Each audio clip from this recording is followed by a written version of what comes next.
बिस्मिल्लाहिर्रहमानिर्रहीम। अज़ीज़ तलबा, ख़वातीन व हज़रात, अस्सलामु अलैकुम। जैसा कि आप देख रहे हैं, मैंने यहाँ बोर्ड के ऊपर कोविड-19 कोरोना वायरस के हवाले से बात करने का इरादा किया है। हमारे मुल्क में, वैसे पूरी दुनिया में, हर इंसान जिससे आप किसी भी बीमारी का तज़किरा करें, उसके पास उस बीमारी की वजह भी मौजूद है और उस बीमारी का इलाज भी मौजूद है। कोरोना वायरस का भी यही हाल हुआ है। एक बार्बर से लेके, एक टैक्सी ड्राइवर से लेके डोनाल्ड ट्रंप तक, हर एक के पास इसका इलाज मौजूद है, सवाए डॉक्टर्स के, सवाए माइक्रोबायोलॉजिस्ट के, सवाए वायरोलॉजिस्ट के। बाकी सबके पास इसका इलाज मौजूद है। बदकिस्मती से पूरी दुनिया के इंसान आमतौर पर और हमारे मुल्क के लोग ख़ास तौर पर किसी भी हकीकत को फसाने का रंग देने में कमाल रखते हैं। आज अगर मैं आपको एक बात बड़ी पते की बताऊं कि रात के 3 बजे तहज्जुद की नमाज से पहले जो कव्वे हैं वो सफ़ेद हो जाते हैं और आधे घंटे के बाद दोबारा काले हो जाते हैं, तो आप यकीन करें, आप में से 70% लोग इस हकीकत को गूगल करने की कोशिश करेंगे कि क्या वाकई ऐसा होता है। यानी मैंने आपको एक डाउट का बीज आपके दिमाग में बो दिया है एक बात करके, और ये डेफिनेटली फिर ये जो बीज है इसको आप खुद से वाटर करते हैं, खुद को आप इसको फर्टिलाइज करते हैं और ख़ुद को एक अच्छा खासा तनावर दरख्त बना देते हैं। कोविड-19 कोरोना वायरस क्या वाकई कोई हकीकत है या सिर्फ एक गढ़ी हुई कहानी है, एक फसाना है, एक नावल है, एक ड्रामा है, एक मूवी है? इस पे बात करते हैं। कल मैंने वायरसेस के हवाले से एक छोटी सी वीडियो अपलोड की थी, आप इसको मेरे चैनल पे देख सकते हैं। वायरसेस अल्लाह की मखलूक में से एक मखलूक है और एक बहुत बड़ी हकीकत है। 1931 में इलेक्ट्रॉन माइक्रोस्कोप के इजाद होने के बाद वायरसेस को हम देख सकते हैं, हम परख सकते हैं, हम पढ़ सकते हैं, उनका एनालिटिकल जो है ना वो स्टडी हो सकती है, एनालिसिस हो सकता है, बायोकेमिकल एनालिसिस के ज़रिए से हम वायरसेस को जांच सकते हैं। और बेतहाशा वायरसेस हम डिस्कवर कर चुके हैं, उनकी शेप, उनके साइज़, उनकी जो आउटर कोट है और उनका जो इनर कोर है जो कि न्यूक्लिक एसिड का, आरएनए का या डीएनए का बना हुआ है, वो सारी हम हकीकत जानते हैं। कोरोना वायरस वायरसेस की सबसे बड़ी फैमिली से ताल्लुक़ रखने वाला एक वायरस है। And it is a fact, a reality. Please, जो जिसका काम है उसको करने दीजिए। माइक्रोबायोलॉजिस्ट, वायरोलॉजिस्ट ये बता रहे हैं आपको कि कोरोना वायरस वायरसेस की सबसे बड़ी फैमिली कोरोना वायरिडी से ताल्लुक़ रखता है और ये इससे पहले भी कोरोना वायरस इंसानों के ऊपर अटैक कर चुका है। ये कोई पहली बात नहीं है और पहली दफ़ा ऐसा नहीं हुआ। वायरसेस की बेतहाशा डिजीज़ हैं, जैसे पोलियो है, जैसे नज़ला ज़ुकाम है, जैसे एड्स है, जैसे कैंसर है, जैसे हेपेटाइटिस है, जैसे और बहुत सारी बीमारियां हैं, जैसे सार्स है। पिछले 2003 में सार्स एक बीमारी आई थी, बहुत शोर मचा था उस वक़्त भी, लोग बहुत खौफज़दा थे। अमेरिकन प्रेसिडेंट को एक लेटर के ज़रिए से इन्फेक्ट करने की कोशिश की गई सार्स के ज़रिए से, and so many other things are there. इसी तरह से मर्स एक वायरस है, मिडल ईस्ट रेस्पिरेटरी ट्रैक का जो इन्फेक्शन था वो एक वायरस है। इबोला वायरस अफ्रीका के ममालिक में बहुत ज़बरदस्त किस्म की तबाही मचा चुका और मचा रहा है। कोविड जो डिज़ीज़ है, जो कोरोना वायरस है, जो आजकल एक इन्फेक्शियस डिज़ीज़ है जिसको पैंडेमिक भी कहा जा रहा है, पूरी दुनिया की एक वबाई मरज़ बन गया है और पूरी दुनिया इसकी वजह से आज बंद है। ये एक बहुत बड़ी हकीकत है। अफसोस इस बात का है कि बहुत पढ़े लिखे लोग भी और बड़े समझदार लोग भी अफवाहों की और वो जो शक का, जो डाउट का बीज दिमाग में बो दिया जाता है, उसका शिकार हो जाते हैं। अब जब आप सच के साथ झूठ को मिक्सअप कर देते हैं तो ये एक ऐसा ब्लेंड बन जाता है कि everyone thinks about it whether it is true और नॉट। बहरहाल मैं आपको ये बता रहा हूँ कि वायरस, जो कोरोना वायरस है, that is a great reality, it is a fact. अब बात यह है कि क्या ये कोरोना वायरस वाकई इतना ख़तरनाक है कि इससे इतना ज़्यादा खौफज़दा हुआ जाए और सारी दुनिया को बंद कर दिया जाए, सारे इंसानों को बंद कमरों के अंदर बंद कर दिया जाए और बिल्कुल किसी को बाहर निकलने की इजाज़त ना हो, दुनिया जाम हो जाए, साकिन हो जाए, जमूद का शिकार हो जाए? क्या ऐसा है? ऐसा नहीं है। खुशकिस्मती से अल्लाह ताला ने इंसानों को एक इम्यून सिस्टम दिया है, मदाफ़ती निज़ाम दिया है। हमारा मदाफ़ती निज़ाम, जिनको हम आम तौर पे वाइट ब्लड सेल्स कहते हैं, जो बंदा 5-7 जमातें पढ़ा है उसको भी पता है वाइट ब्लड सेल्स होते हैं और हमारी बॉडी जो है वो डिफेंस कर सकती है जरासीम के ख़िलाफ़ अपने आप का।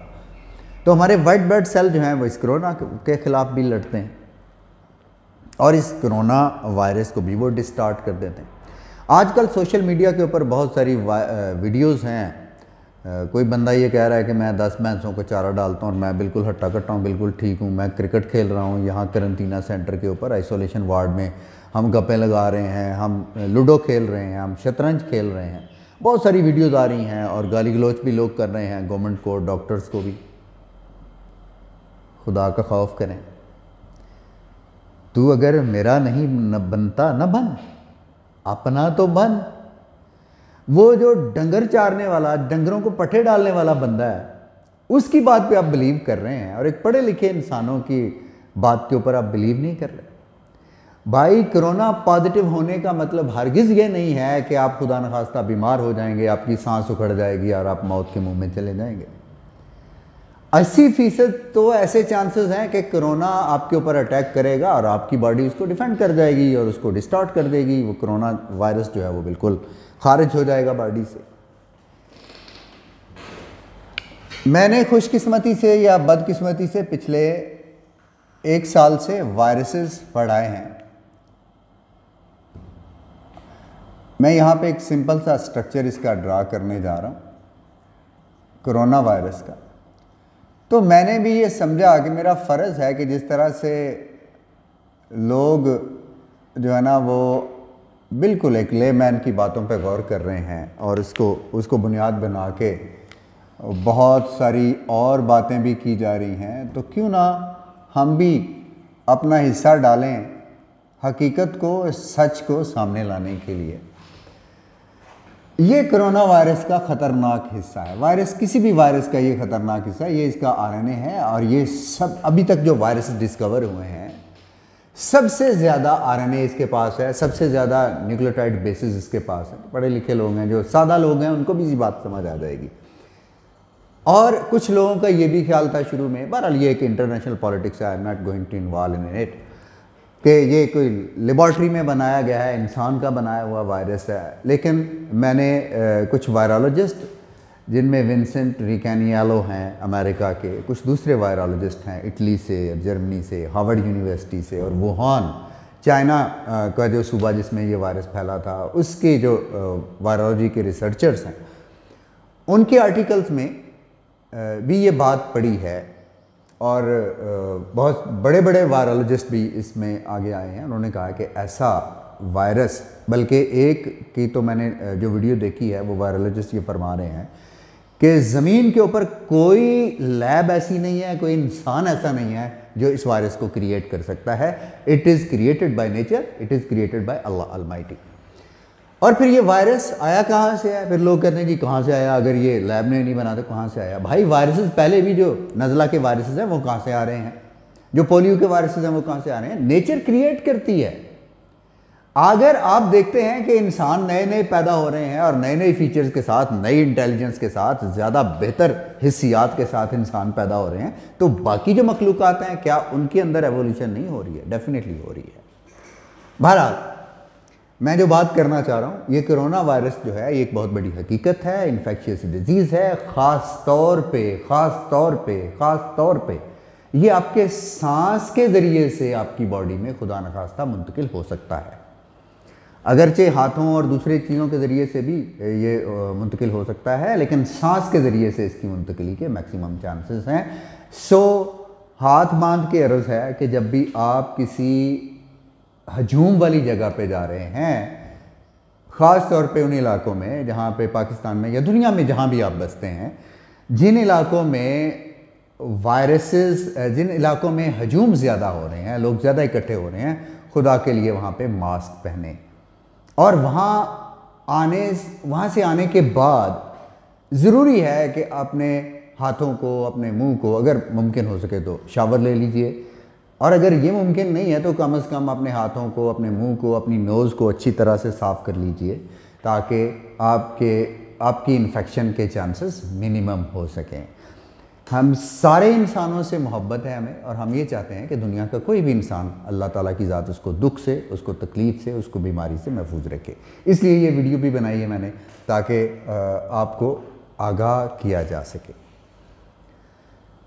अब कुछ जो बात है कि ये वायरस जब आपकी नोज़ के ज़रिए से या आपके माउथ के ज़रिए से आपके रेस्पिरेटरी सिस्टम में, यानी आपके लंग्स में दाखिल होता है, तो फिर क्या होता है आगे, और क्या ये फिर मैंने एक इटली के जो साइंसदान हैं उनके आर्टिकल्स पढ़े हैं। उन्होंने कोई 100 लोगों की ऑटोप्सी की है, जिसको आप पोस्टमार्टम कहते हैं। मौत के बाद जब हम उसके आर्गन्स को देखते हैं कि इसकी मौत का सबब क्या है, वजह क्या है, उसको देखा गया है।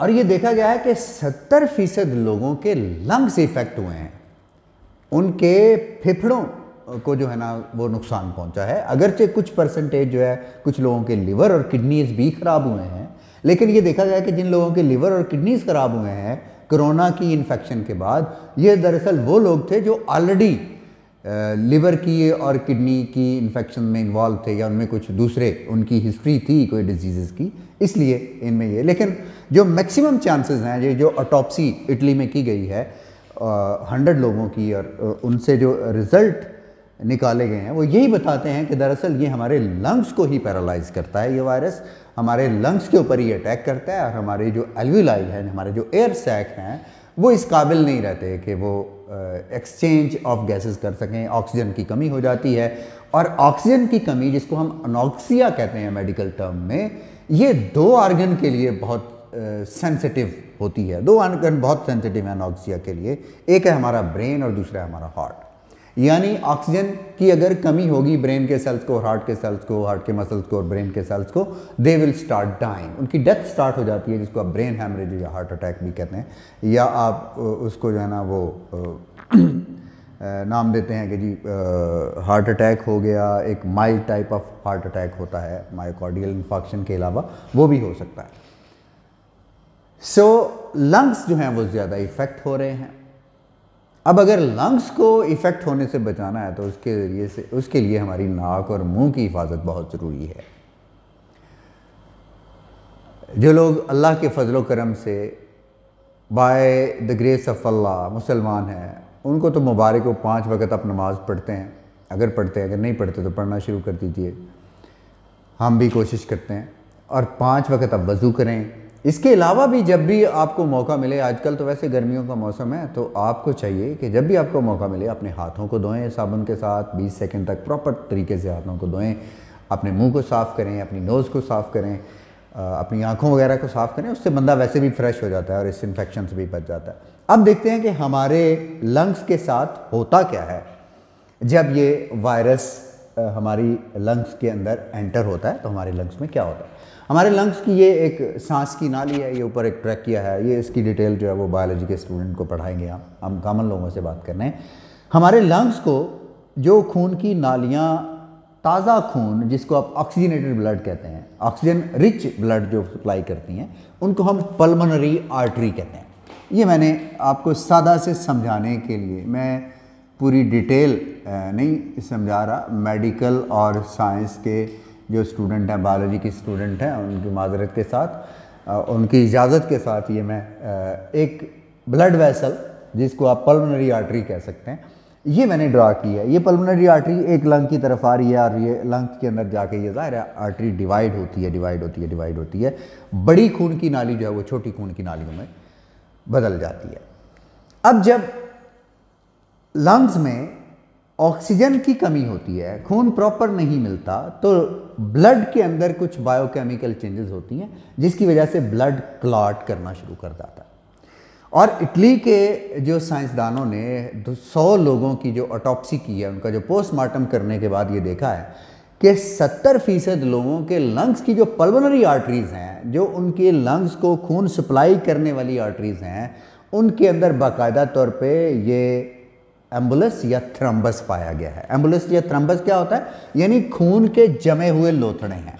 खून का लोथड़ा जब कोई जम जाता है तो वो दरअसल खून की सप्लाई को, अब जाहिर है यहाँ पे अगर खून का लोथड़ा जम गया है, अगर आपको नज़र आ रहा है, तो आगे वाली जो खून की नालियाँ हैं उनको फ्रेश खून की या जो आ रहा है हार्ट से ब्लड जो आ रहा है उसकी आगे सप्लाई ही बंद हो गई है।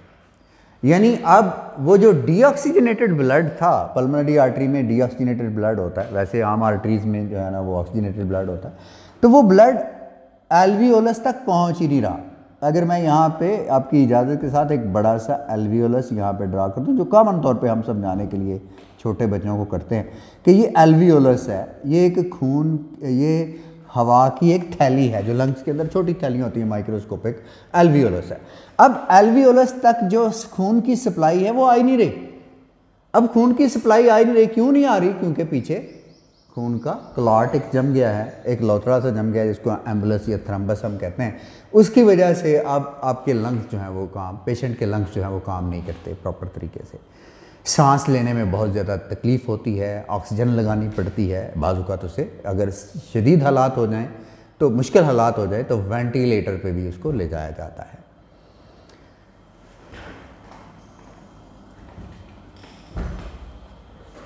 लेकिन एक बात फिर मैं आपसे कहूँगा कि 80% लोगों में तो बिल्कुल भी कोरोना जब उनको अटैक करता है तो 80% लोगों को तो बिल्कुल कोई सिम्टम ज़ाहिर नहीं होती, हत्ता कि उनको खांसी, कोई नज़ला वगैरह कुछ भी नहीं लगता है। बाकी जो 20% लोग हैं उनमें से कुछ लोगों को ये सिम्टम, कुछ लोगों को थोड़ी सी सिम्टम ज़ाहिर होती है। यानी जो बाकी 20% लोग हैं उनमें हो सकता है 10% लोगों को हल्की फुल्की खांसी हो 1-2 दिन और वो बिल्कुल ठीक हो जाएं, क्योंकि उतनी देर में उनका जो अपना इम्यून सिस्टम है वो एम्पावर हो जाएगा और एंटीबॉडीज़ पैदा हो जाएंगी और वायरस को तोड़ फोड़ दिया जाएगा। इस वायरस की टूट फूट हो जाएगी। जब ये वायरस टूट फूट का शिकार हो जाएगा बजाते खुद, तो फिर ये हमारे लिए नुकसानदेह नहीं होगा। जब तक ये वायरस पूरे का पूरा मुकम्मल नहीं हो जाता, अगर मैं इसको यहाँ से तोड़ दिया, मैंने ये इसके आरएनए को भी मैंने तोड़ दिया जो कि हमारी एंटीबॉडीज़ करती हैं, अगर हमारी एंटीबॉडीज़ को तोड़ने में कामयाब हो जाएं तो ये वायरस फिर हमारा कुछ नहीं बिगाड़ सकेगा।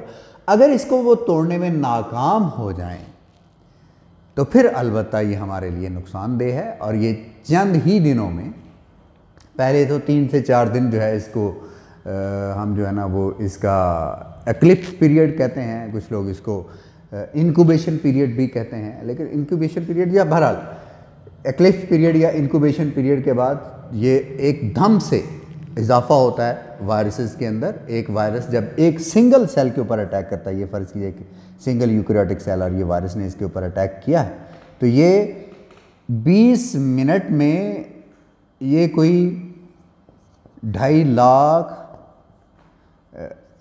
वायरसेस जो हैं वो नए पैदा कर सकता है, जिसकी वजह से प्रॉब्लम जो है वो क्रिएट होते हैं। मज़ीद सेल जो हैं वो फिर उससे ज़ाहिर है इन्फेक्ट होंगे, बहुत सारे सेल्स इन्फेक्ट होंगे और लंग्स सारे के सारे जो है वो उनके सेल्स बस्ट होते जाएंगे, एल्वियोलाई जो है वो काम करना छोड़ देंगे और सांस में इंतहाई दिक्कत हो जाएगी। और फिर इसके बाद ऐसे पेशेंट को हार्ट अटैक या उसका ब्रेन हेमरेज हो सकता है और उसकी वजह से उसकी मौत हो सकती है। अब सवाल ये है, नेक्स्ट जो क्वेश्चन है वो ये है कि क्या ये बाकी 20% लोग जो हैं ये सारे के सारे खुदा न खास्ता मर जाएंगे? मैंने ये आपसे कहा है कि इनमें से 10% लोगों को भी हल्की फुल्की खांसी होगी और बाकी जो हैं वो बिल्कुल ठीक हो जाएंगे। बाकी जो 10% हैं उनमें से 2 से 3% लोगों में ये सीरियस हालत इख्तियार कर सकता है और इन 2-3% लोगों में से जो एक आध हैं, एक या दो लोग जो हैं उनकी डेथ भी हो सकती है।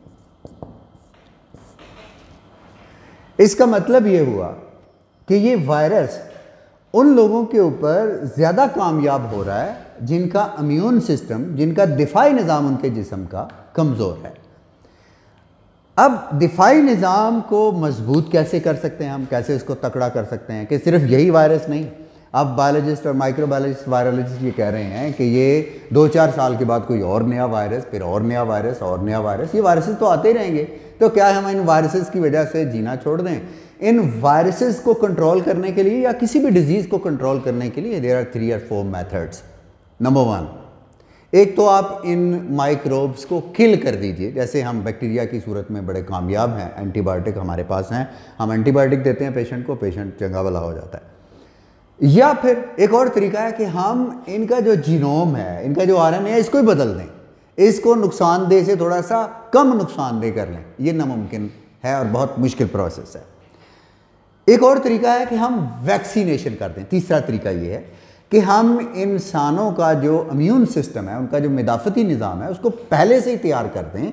जैसे कि हम वैक्सीनेशन कर रहे हैं मीज़ल्स के लिए, टीबी के लिए, पोलियो के लिए और इन्फ्लुएंजा के लिए, हेपेटाइटिस वगैरह के लिए हम वैक्सीनेशन कर रहे हैं, लोगों को शॉट्स दे रहे हैं, तो इसके लिए भी दी जा सकती हैं। लेकिन वो वैक्सीन तो अभी तैयार नहीं हो रही। लोग ये कह रहे हैं कि अभी 1.5 साल लग सकता है, इससे भी ज़्यादा लग सकता है। वैसे इस वायरस की वैक्सीन तैयार ज़रूर हो जाएगी, क्योंकि ये वायरस अमीर मुल्कों की बीमारी लेके आया है और अमीर मुल्क जो हैं वो चरागाहें हैं फार्मास्यूटिकल कंपनीज़ की, और वो डेफिनेटली इसके लिए कुछ ना कुछ ज़रूर बनाएंगी।